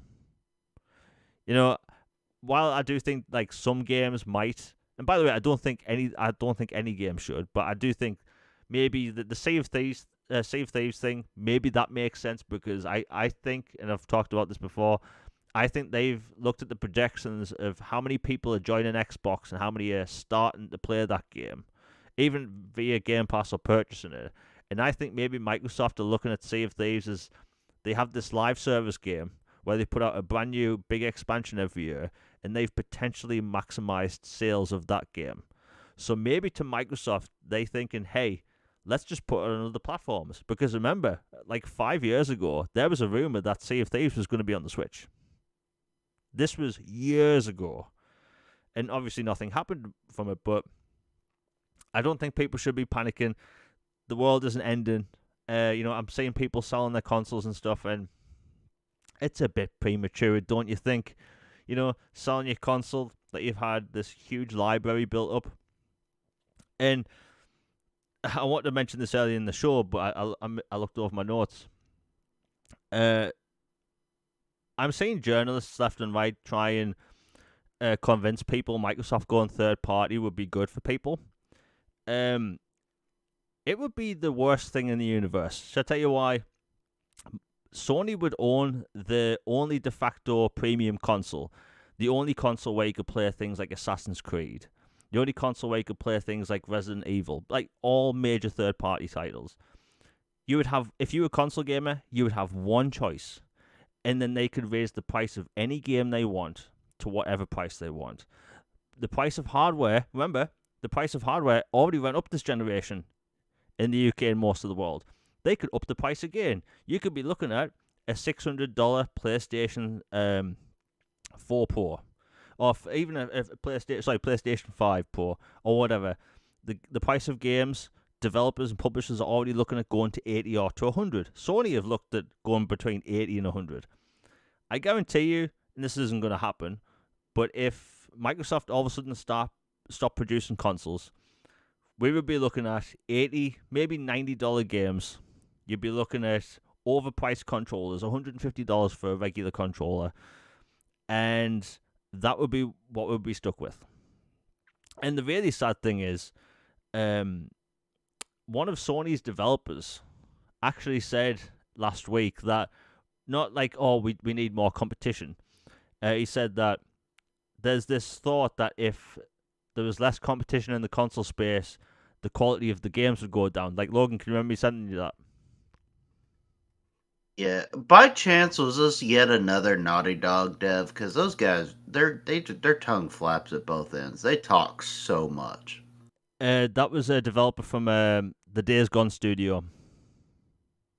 Oh, okay, never But mind. I but was about to say because Naughty Dog, yeah, whenever anything Xbox happens, you almost always hear something from them.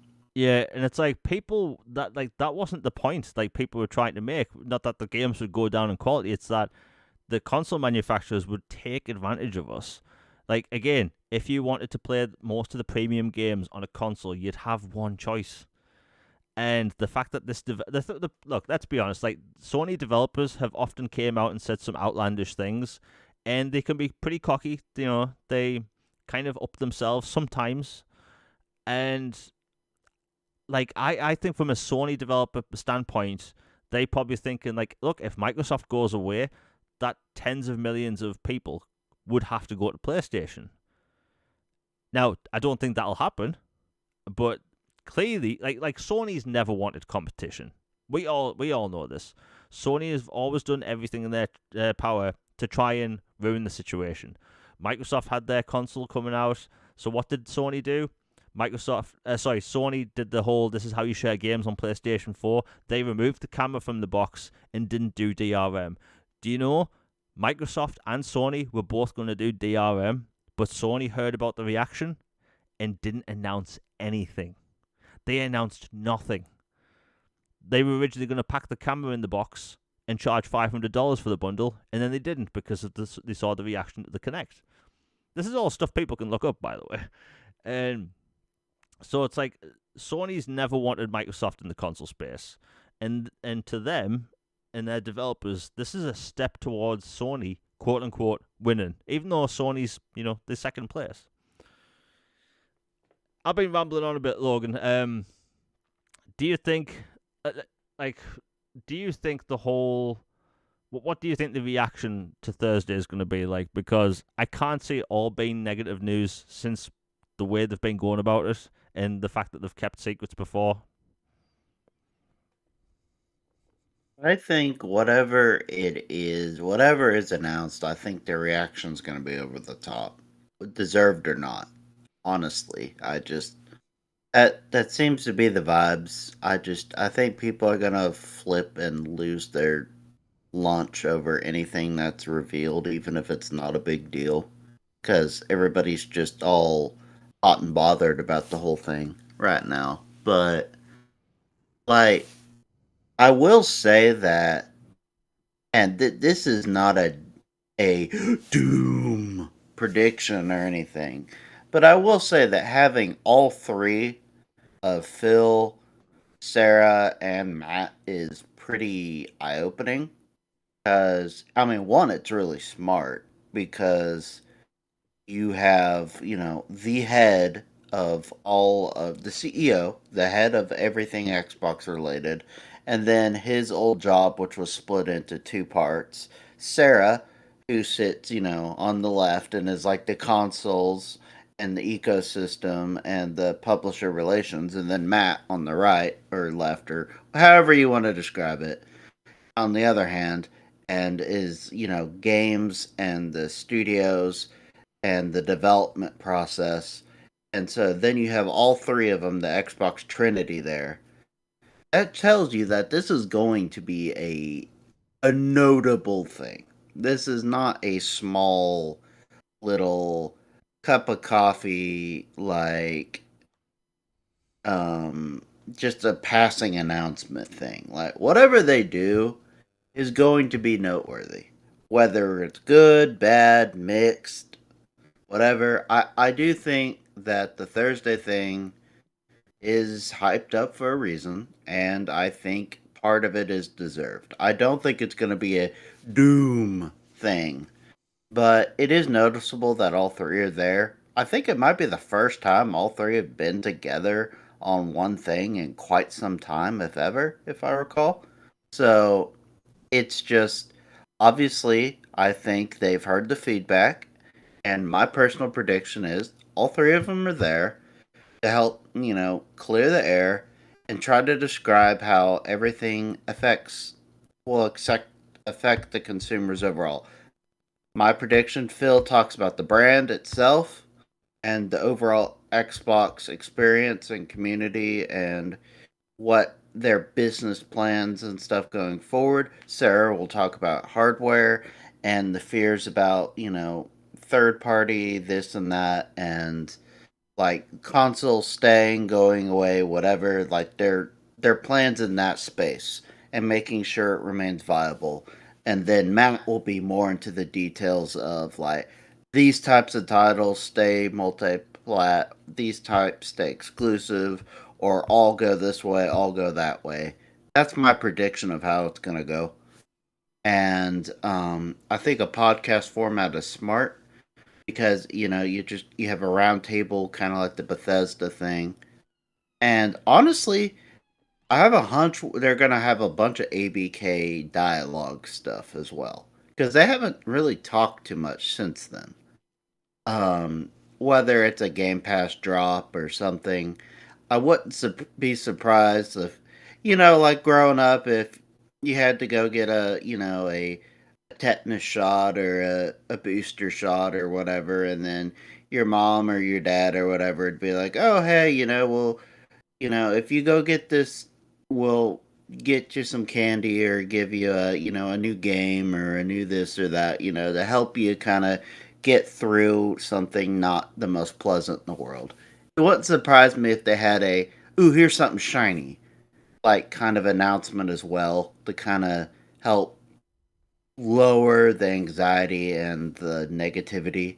I personally think it's going to be a mixed bag. I think there's going to be some things that are, well, I don't like that. Just point blank, I do not like that. Some that are like, okay, I can I can understand it.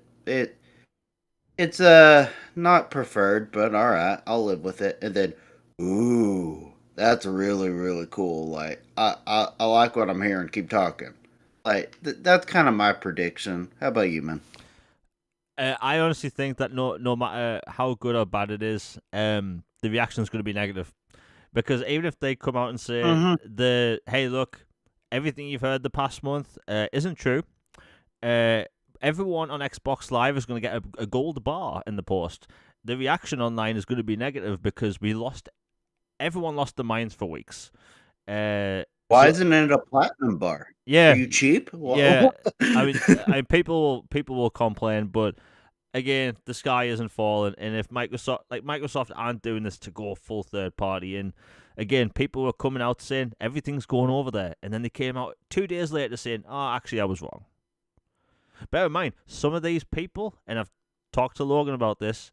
Some of these people that were confirming certain games going to PlayStation were adamant that the Switch OLED was going to be the 4K Switch, and it was going to have all these extra features. And then when the console was announced, it was just an OLED screen.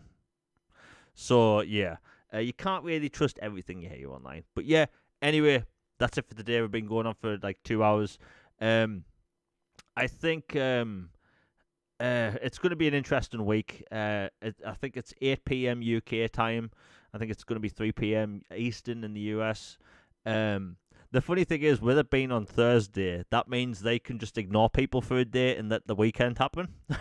So no matter what happens, Smart. yeah, the reaction is going to be a bit weird. But I mean, the fact that Aaron Greenberg on Twitter has not really talked much at all, when normally he dispels things that aren't true, or like posts about things regularly. Like people on Xbox, at Xbox, have rarely mentioned anything this past week. So it's going to be a weird time.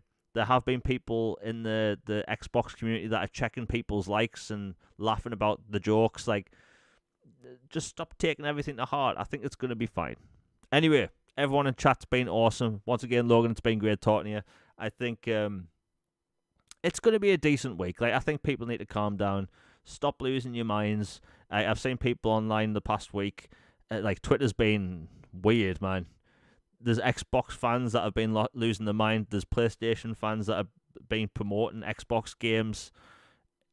It's weird. It's weird. Anyway, we'll be back at the same time next week. I'm going to try and get a video out before next Tuesday. I won't spoil what it's going to be about, but it should be good.